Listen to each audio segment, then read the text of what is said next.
اي حد المفروض يحمل شهاده ميلاد اي طفل المفروض ان هو ليه دعم. يستحق تقول لك انتم احنا مش مسؤولين عشان تاخدي علبتين لا تقفي طول النهار.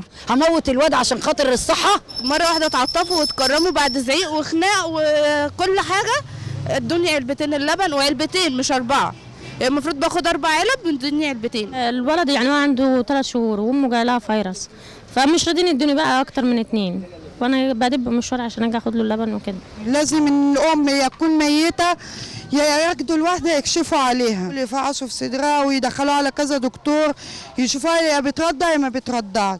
قعدت اخد من هنا ال3 شهور كلهم. راحوا هنا قالوا لي طب روح الصحه، رحت الصحه قالوا ما فيش لبن. طلعوا لنا امه تعبانه، طلعها لها ازاي الرابع؟